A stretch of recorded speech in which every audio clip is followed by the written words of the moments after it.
Hello from summertime in Alberta. Hello. Hello. It's Jann Arden. Yeah, I'm here with Sarah Burke, and this is the Jann Arden podcast and show. The smoke has lifted for now. We had a good couple of days of rain, and I can see the mountains today. And Mother Nature put out, with the help of some very brave frickin' firefighting experts, put out like 26 fires. There's still 20 burning out of control. There's still 10,000 people that are displaced and have had to evacuate.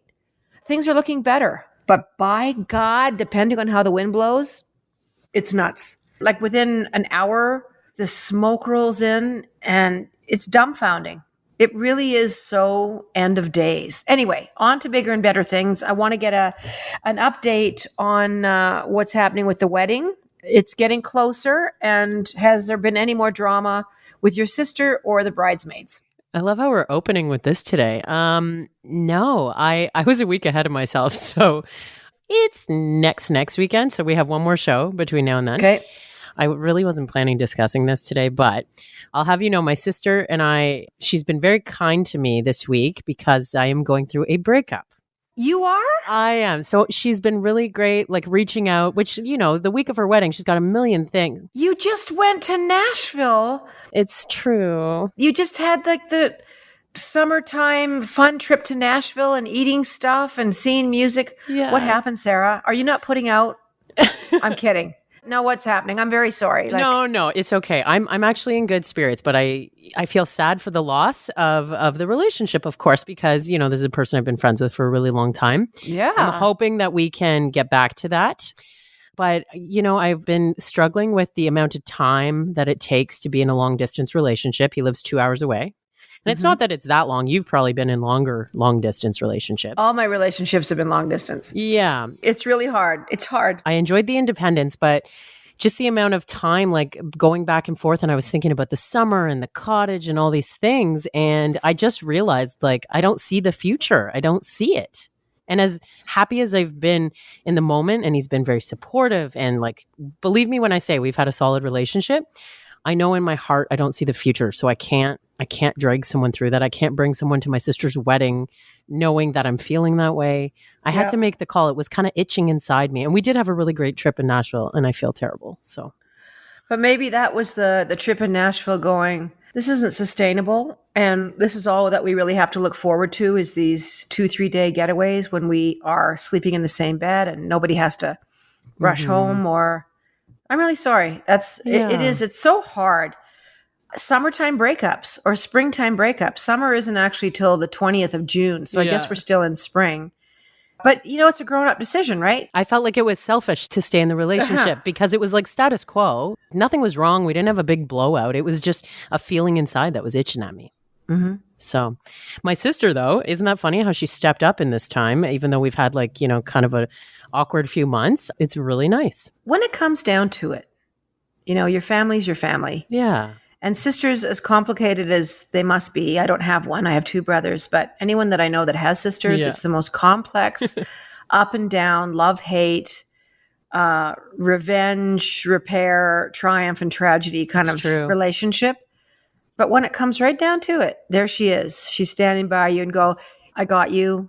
No matter what happens, you're heartbroken and you can lean into me. Yeah. Even though I've got a wedding coming up. Gosh, when you first said the word breakup, I thought, oh no, it's her sister. Like I didn't go to you because I haven't really heard any disparaging remarks or complications with your relationship. It's been pretty smooth sailing. Well, anyway. I want your opinion on one thing. Okay. So going back to my sister's wedding, so I've decided to remember the boundary that I'm going to do my own hair and makeup before and then meet up with everyone after. Mm-hmm. So if I show up with my hair and makeup done and she sees me and knows that I'm not capable of doing such nice makeup and such nice hair, will she know that I hired someone separately and will she be offended? Or is that okay? So you're thinking of hiring someone to do your hair and makeup? But it won't be her person. Yeah. Absolutely do it. It doesn't matter. Okay. And you know what? Don't concentrate on the minutia. She's going to be far too busy thinking about her. This is her day. Yeah. She might look at you for like a hot second and go, wow, that's really good makeup. I bet you she didn't do it. And then she's going to move on because she's going to have Yeah. her girlfriends are going to be there. There's going to be lots of nerves. And yeah, get your damn hair and makeup done. Her maid of honor sent a message asking us to upload photos from the Bachelorette weekend because she's making a scrapbook of things. Mm-hmm. And I was like, the only photo I have, I'm wearing my Toronto Maple Leafs jersey against her wishes. Remember, she asked me to change into my evening attire, which was supposed to be, we're all wearing black. Bride was wearing white.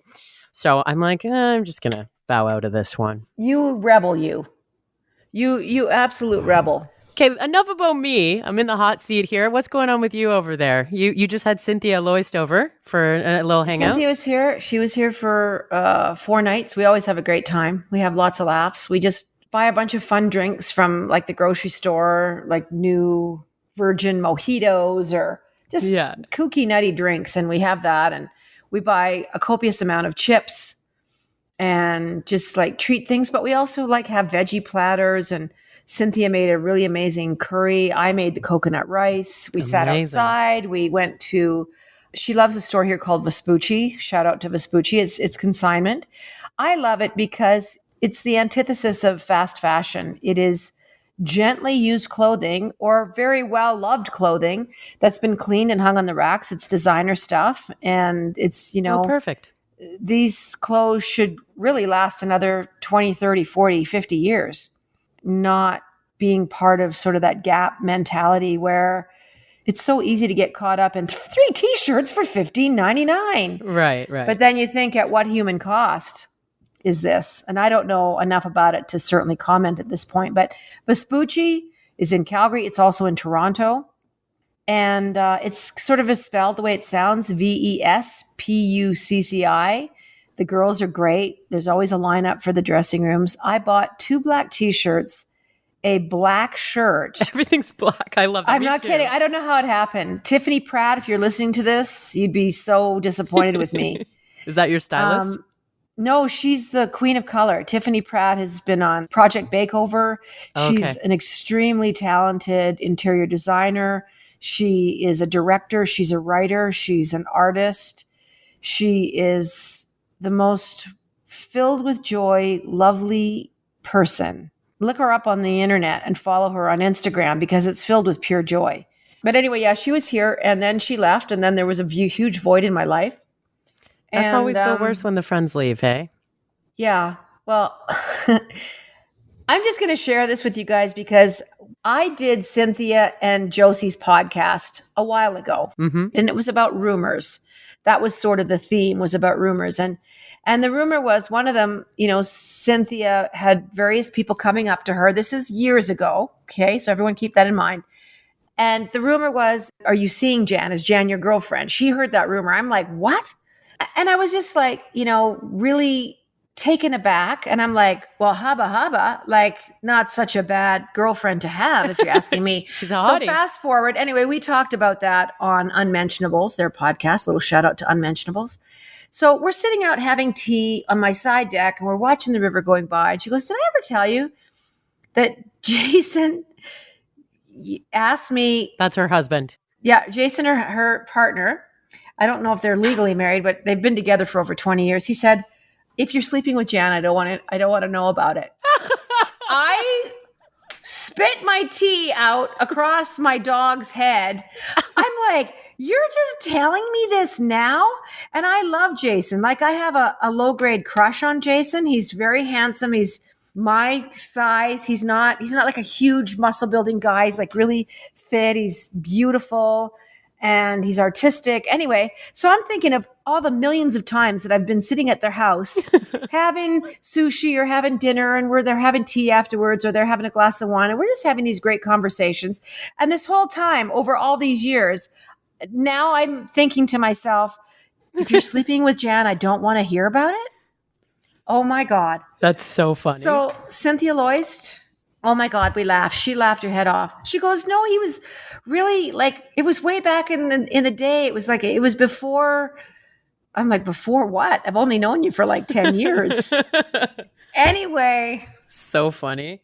You know, speaking of podcasts, your tour manager, Chris, he recently put me in touch with some of your pals, Tommy Smythe and Debbie Travis, and their podcast, which I've been working on with them, launches on Monday. So maybe we can give a little shout out to Tommy for that. Tommy and Debbie Travis, two amazing artists, two people that have, between the two of them, they could start a vineyard, milk a cow, design a hair salon, make spaghetti, design, shoes. I mean, between the two of them, they really are multi-skilled. Those two should be a team in Amazing Race, right? I like that. Their podcast, this is the name they settled on. Trust me, I'm a decorator. It's just kind of fun and cheeky. And we have a great guest on today. Gavin Crawford is going to be joining us, and I'm going to tell you all about him when he gets here. I'll probably do his introduction right in front of him to make him blush because he's done a lot of things. He's incredibly funny and touching and smart. He's a writer. He's everything. So imagine my shock and everyone's shock to see the immediacy of every news outlet on the planet within seconds of the passing of Tina Turner, the iconic rhythm and blues rock and roll Hall of Famer. Passed away from a long illness. Her family is saying she's 83 years old. She was 83 years old. And it's so weird because you just think of those people as, people like Tina as so timeless. Maybe like an hour ago, we just heard this news before hopping on the recording. And when did you discover Tina Turner? Tell me. My phone was just going bing, bing, bing, bing. I know that she has been sick for a while. And I just watched an amazing documentary on Tina. I watched it at Christmas time, actually, when I was in Dorset. I watched that too. Yeah, just unbelievable.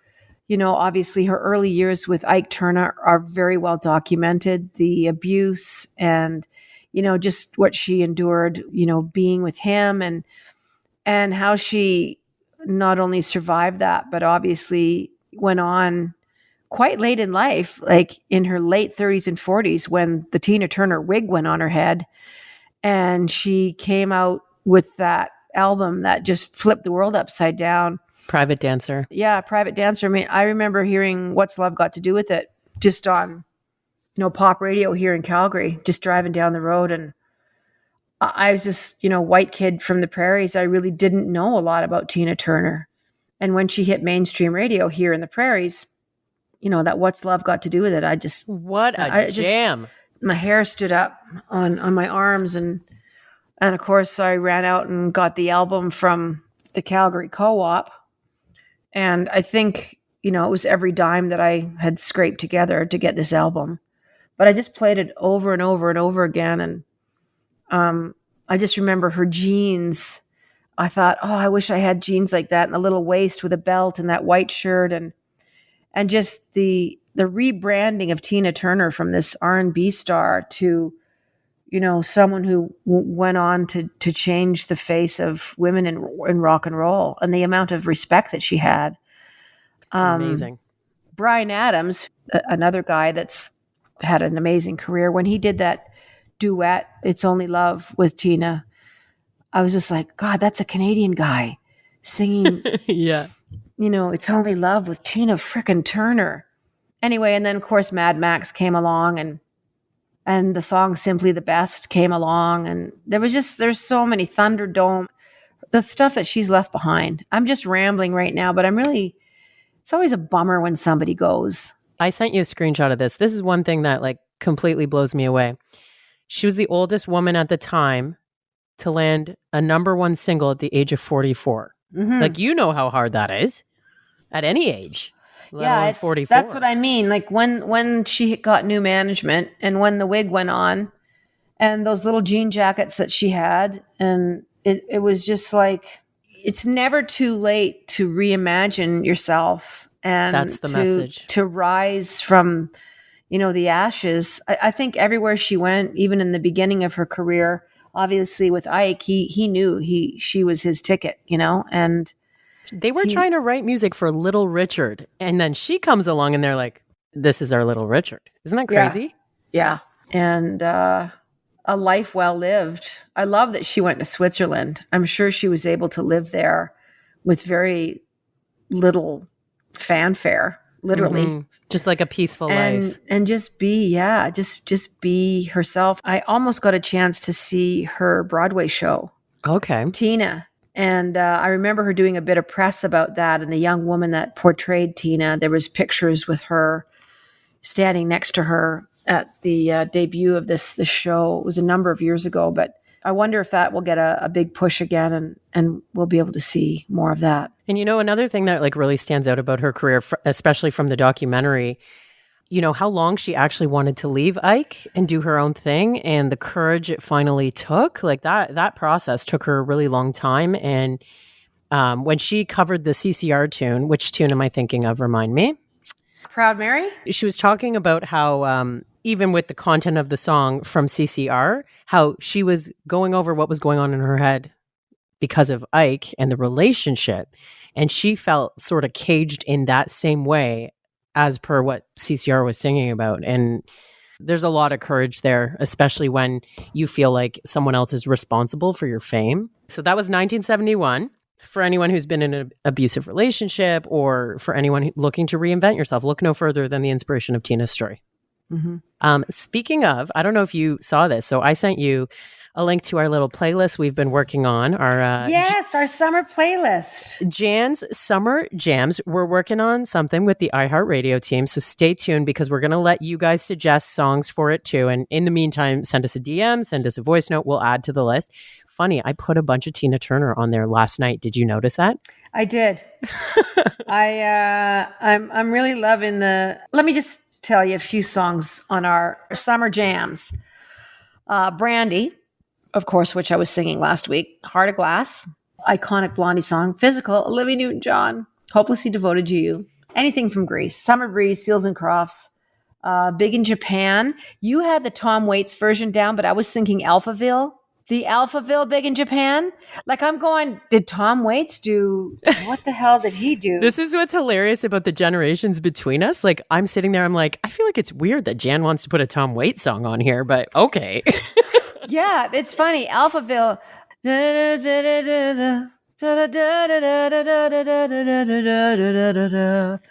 you're big in Japan. I'll get that updated for us. But you know what surprised me that you said to put on the list, and like not in a bad way, but in a like, yeah, she did.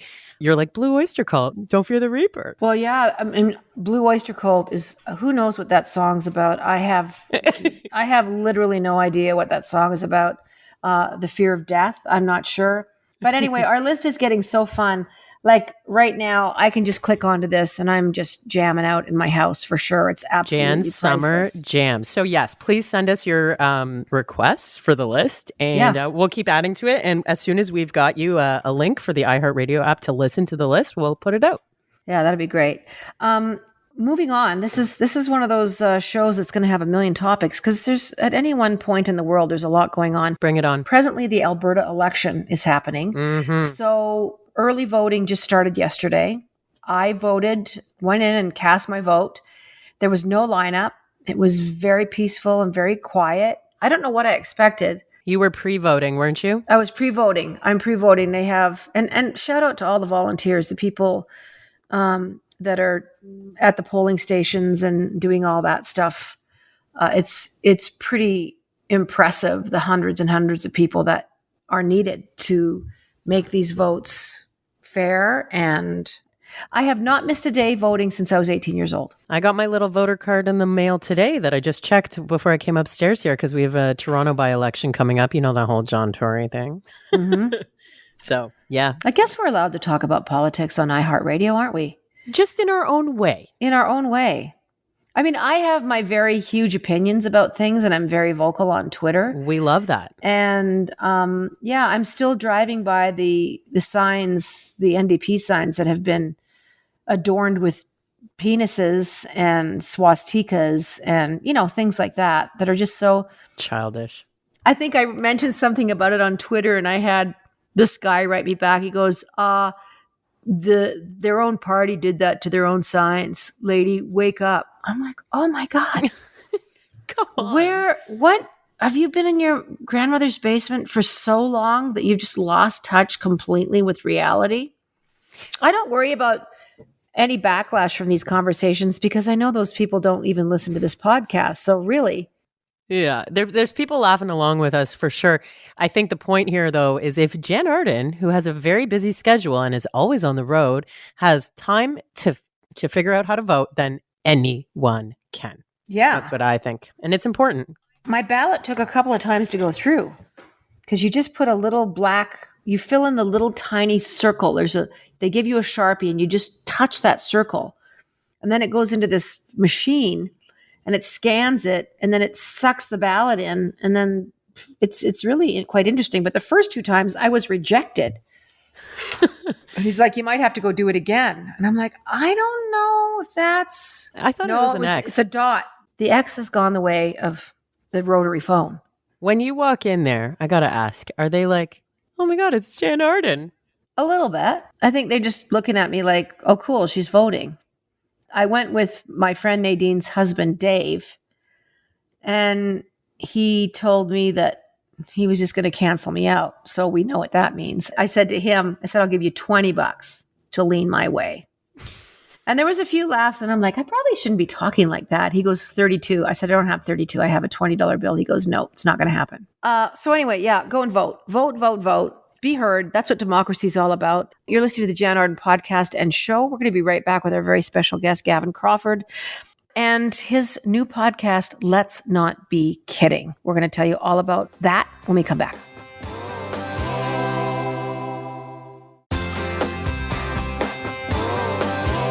Look who it is. And it took us a lot of wrangling to get him here, may I say.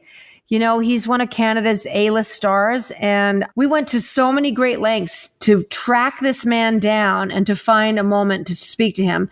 Gavin Crawford, you're my friend because we started right out of the gate with some heavy stuff. That's what we did. We just thought, let's do the heaviest stuff possible. Let's talk about Alzheimer's.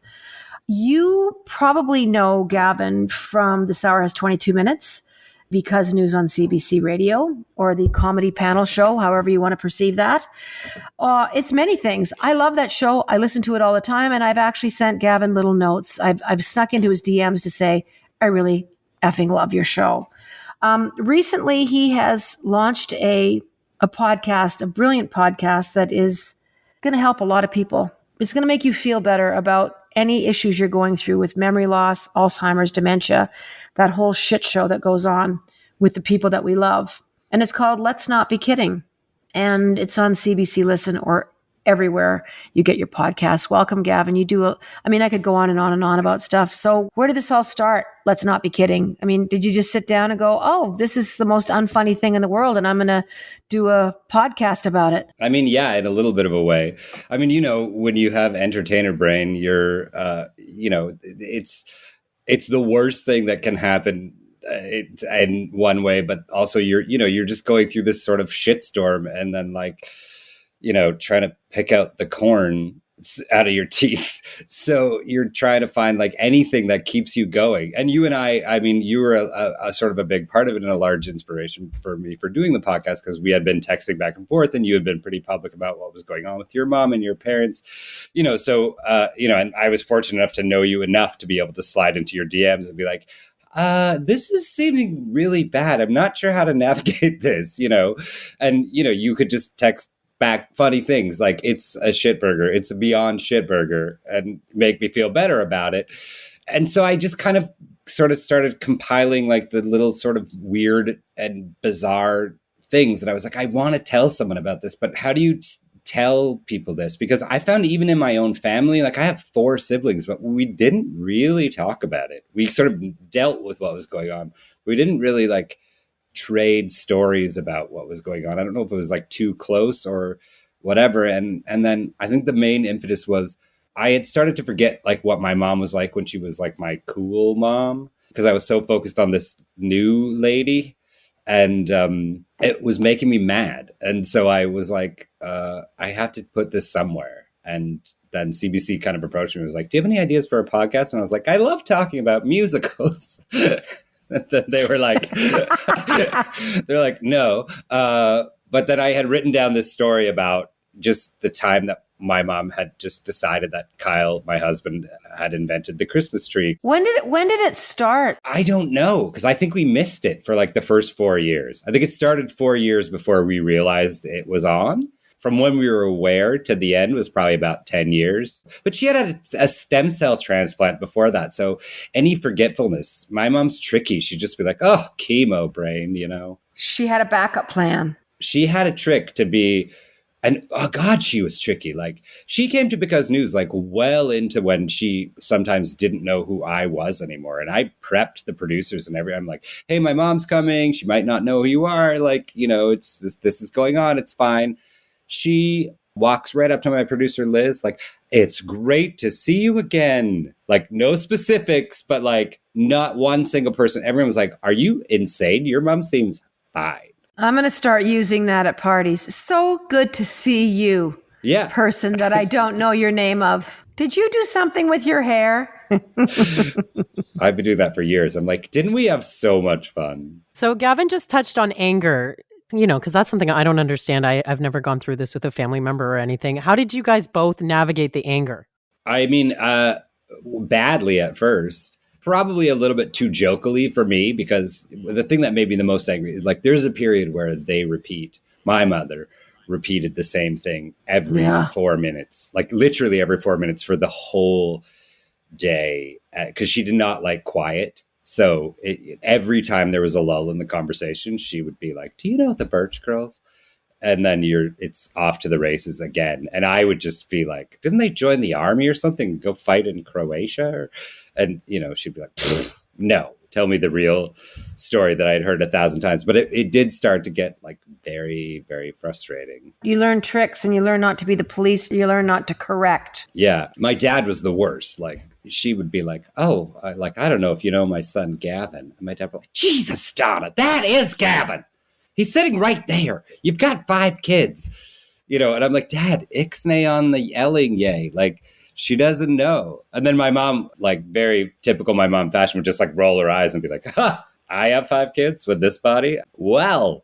I wonder why there's so much shame around memory loss. It seems to be the biggest obstacle in fighting this disease. People hide it. And the people that are getting it are so ashamed and so embarrassed of not remembering the goddamn address to send Christmas cards or a person's name or where they park their car, like when it starts. It's a weird thing though, but like if you don't remember things, then you don't remember that you don't remember things. So every time you don't remember an address for the first time, it's just a blip, because to you, it hasn't happened 14 times that day. It's like Edge of Tomorrow. Yeah, it's like happening for the first time and you're like, what a weird thing. Like, why would I suddenly forget Pam's number? I've known Pam's number for my whole life. And you know, your kids are there being like, Mom, you haven't known Pam's number since 1985. I don't know. I think it's frustrating, and I guess it also just must be terrifying. Yeah, you got to laugh. I mean, if you're not laughing, you really seriously are crying, because it's like you said, who is this lady? Where's the other lady that, you know, looked after me when I was growing up? That's still my biggest thing is I miss my mom, but I'm not too sure who to miss. She's been dead for 4 years, and I can't get my mind around the actual mom, because I remember the lady. Yeah. Well, they loom very large. Like, yeah, they do. You know what I mean? Like it's, you know, when you're a kid, your mom kind of cares for you a little bit, or you call for some advice or to chat or whatever, but you're not constantly worried about them. But the new people you're constantly worried about. I think for me, that was one of the reasons, and what I'm really actually liking about having the podcast out in the world is, other than like getting nice messages from people being like, this is really helpful, or thanks. It's a chance for me to kind of be like, oh yeah, there was a whole other lady that I don't want to get lost in here. And I like being able to present to the world like this cool mom that I actually really quite liked. What was she like, Gavin? How was your mom to grow up with? What kind of a person was she? She was very, very funny, like very dry, kind of B. Arthur sort of sense of, she was like, had B. Arthur's caustic level with Betty White's kind of pretend innocence a little bit. Like, so she would always like make dirty jokes and then pretend that she didn't understand the dirty jokes that she was making. You know, like we were at a restaurant and she said to Kyle once, like, oh, you might like the rollover fruit slam at like IHOP. And we're like, mother. And she's like, what? It's got strawberries. And we're like, you know what you're saying. You absolutely know what you're saying. I mean, I was a flowery, singy kid in Southern Alberta, like who had to go to judo and scouts and Mormon on top of that. You know, so to have a mom that was always like, you don't need to be anything other than who you are, was like, and she was cool. She was independent. We went to New York and when I was 16 and she let me run around all the city by myself. I went down to Soho and took an acting class, like audited an adult acting class. And my mom just went shopping, was like, okay, get a cab. See you at the hotel. And we had never been anywhere like that, but she just trusted that I would be fine. I mean, 70s parents, like it was a very different era. I know. They're worried about the lug nuts on the handle of the kid carrier. You know, it's just like, I remember sitting in the steering wheel as like a 2-year-old with my dad driving and like rocking back and forth as the steering wheel turned to the right and to the left. And we used to think seatbelts were the bane of our existence. Yeah, I was a human airbag, really, is what I was. The kid will die before anything happens to me. I'm sure that was on my father's mind. Is there a through line when you were talking to these guests about their loved ones that were suffering from this catastrophic change in people that they love? Was there a commonality with each person that you're like, this is what they're experiencing, whether it's the fear, the anxiety, the frustration, correcting people all the time, or just literally throwing your hands up in the air because there's no one to help you? Yeah, I mean, I think that's a very common thing, was like everyone's kind of at a loss because no matter how much sort of resources are out there, there's not enough help. Another thing is like everybody, without fail, everyone I talk to is like, you know, do you think about if and when this will happen to you? Everybody who's gone through it sort of wears that little kind of like wondery badge of like, how will I deal with this? Jan, you mentioned this a few weeks ago. You were like, you know, as someone whose parents have gone through this, like, of course, it's in the back of my mind at all times. I'm not scared about getting it. I worry about my friends. Yeah, I'm going to have a few months of like, where's my keys, Pam? What's Pam's address? And then I'll be fucking off to the races. I don't know where I'm going to be, but my friends are going to be like trying to shave my goatee off and keep me in underpants and figure out how to hook my brassiere and stuff like that. That doesn't bother me. But in the back of my mind, Mom started at 72 when she just sort of said really weird things. And there was just a little switch that went off. And so I'm 61. I figure, well, maybe I got 11 years of normalcy. So yeah, I do think of that. Do you think of that, Gavin? Yeah, I do. Because I wonder whether or not I should write something down, like to be like, you know, here's the point where you can iceberg me. You know, if I can't walk and I can't eat and I'm just kind of sitting there looking at the window, maybe that's okay. And I mean, the thing is, even at the end, it's so hard to tell because, you know, God, she loved a Timbit. A birthday cake Timbit was like the best thing in the whole world. So I'm like, you know, on one hand, you're like, most of the time she kind of looks a little scared and is a zombie looking out the window for the last like little while. But then, you know, throw a Justin Timbieb in her hand and she's, you know, like a very excited 4-year-old. And you're like, well, I mean, I don't want to freak anybody out in Canada, but my mom and dad also loved a Timbit. I'm not making any correlation, but I'm telling you, my dad, who really couldn't string a sentence together, would say ice cap. So I don't know. He liked an ice cap and my mom liked Timbits. And I think she just liked that you could eat 14 of them and still feel like, well, it's probably just one whole donut. So I have a question about the title of your podcast. Let's not be kidding. Where did that come from? That's just kind of my mom's catch-all phrase that she used to say to kind of let you know that she knew. She didn't really like to talk too much smack about things. She was like, my mom's kind of waspy that way. So she would just like, you know, she would come and see a play and then I'd be like, you know, how did you like the play? And she would be like, well, I thought you were good, but you know, let's not be kidding. And then she would just leave it at that. Or, you know, she'd be like, what do you think of so-and-so's new boyfriend? She'd be like, well, I mean, you know, he definitely seems handsome, but let's not be kidding. That's so great. She was just letting you know that she was seeing the full picture of what was going on. What's your takeaway from your experience with your mom? And was it a strain on your siblings? That's the first part of my question, because it was for me. I just seemed very contentious and nobody really knew what their responsibilities were. And the second part of my question is, what did you learn? Or what are you still learning, maybe, is the question. The answer to the first question is definitively yes. It's a super strain. Partly because everybody's kind of accepting it and not accepting it to their own degree. I have 3 sisters and a brother, all with wildly different personalities.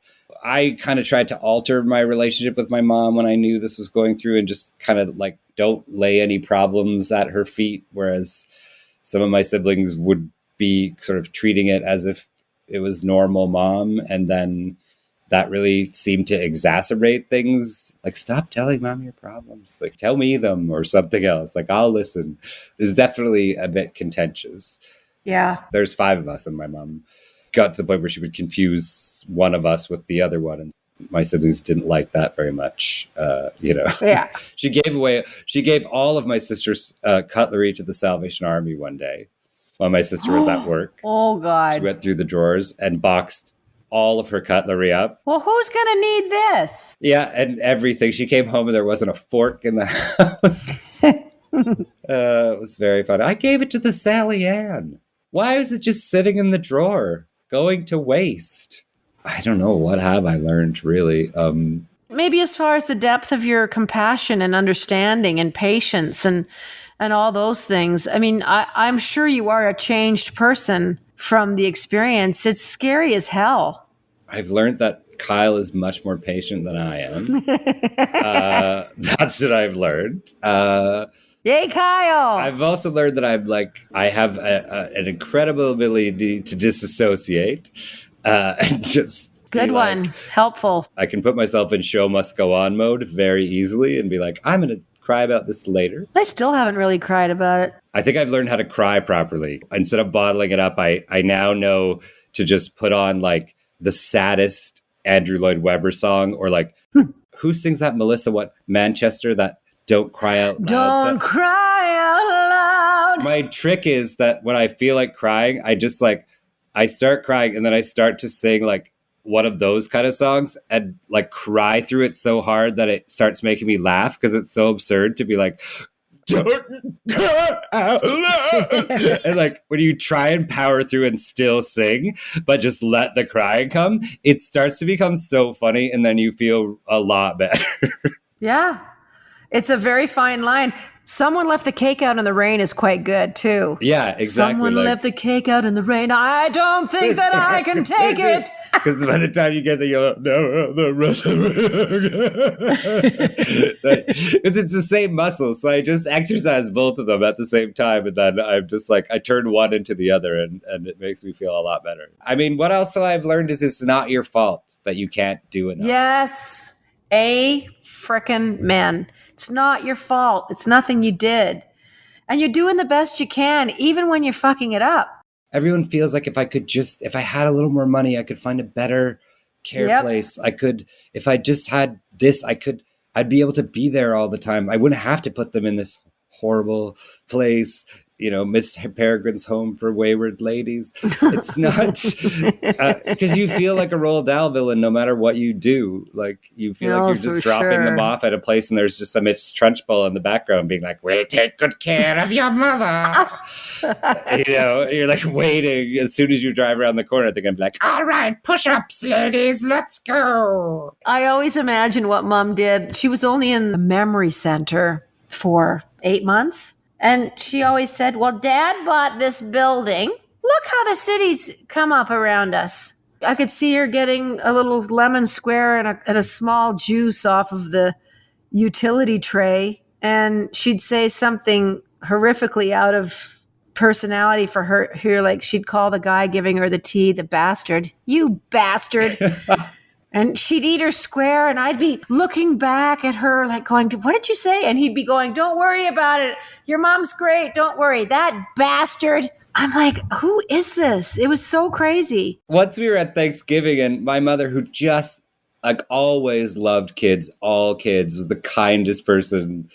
We're there, and it was like my brother's kids and my sister's kids, and they're running, it's family Thanksgiving. And my mom finally at one point just looked over it and she was like, who the hell's kids are these? Like, for God's sakes, don't they have a mother? I don't even know what to say. Listen, if you're going through this right now, you got to listen to Gavin's podcast, Let's Not Be Kidding. It's on CBC. You can find it. It's also on all the other streamers. So if you're a person that's a Spotify person or a iHeart or whatever, that you're going to find it. Let's Not Be Kidding. And there's 7 of them. Now, do you plan on doing any more? Because it's an endless topic and there's a billion people out there that would love to share their story. So is it, are you just going to leave us at 7? What the hell's going on? That story kind of wrapped up, but I guess there is ongoing stories. I hadn't really thought about it. There is definitely. I think Let's Not Be Kidding could be pretty much anything. I mean, maybe once my uterus drops, we can shift into that. Just bladder leakage, or there's a million things we can go into the healthcare. Anyway, it's a brilliant series, Gavin. There's definitely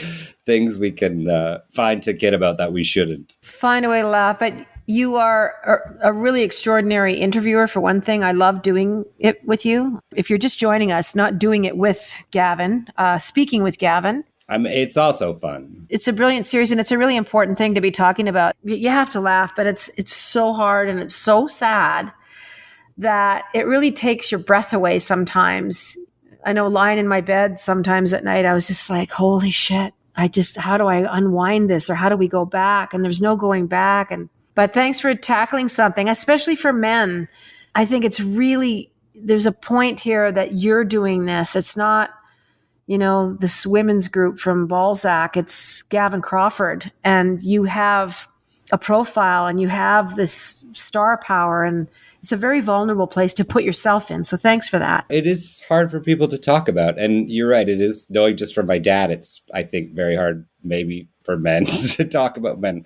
Well, men are weird anyways, but men are weird. But one thing that I found in doing this is when I was in the thick of all this, and I understand if someone's like, I'm going through this, I don't want to listen to a podcast about this. That's completely fair.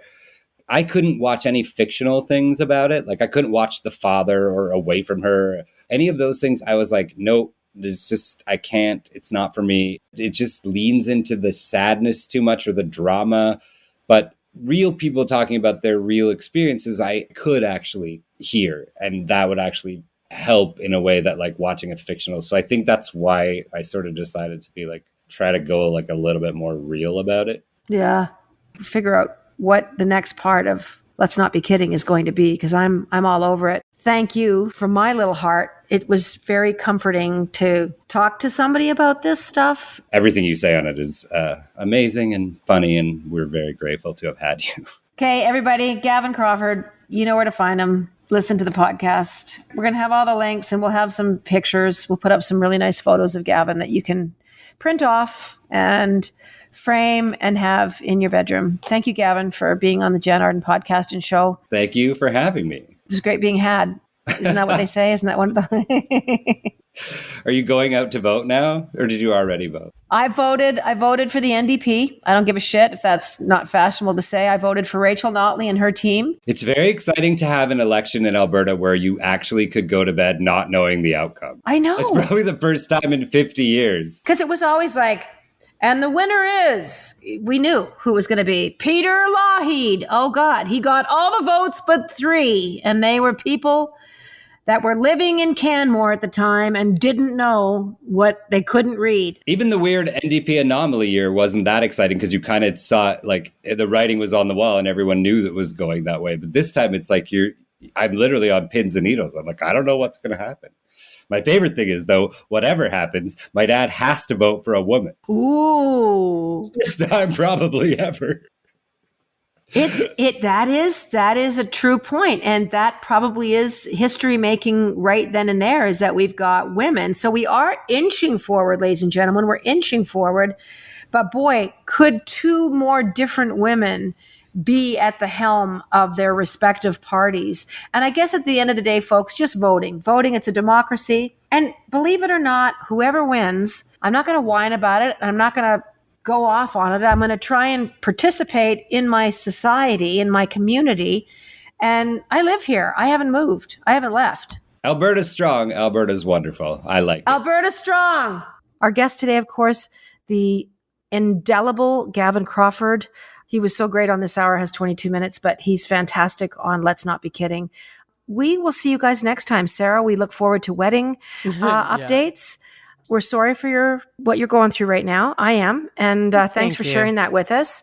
And yeah, breakups suck. It doesn't matter what happens. And now you can just breathe and do some stuff for Sarah Burke. That's what I need. Do some stuff for you. Maybe that'll free you up for you and I to go and have like a fun lunch when I get into town. Yeah. Or a ball game or just something. Dad's waiting on your response. Dad is waiting. Okay. Jann Arden Podcast and Show. Thanks to our listeners once again. Thanks for subscribing. Hit that button and you won't have to search for us week after week. And give us a little review. We wouldn't mind 4 stars, 4.5 stars, 5 stars. It helps people find us. It really does. We will see you next week. Toodly-doo.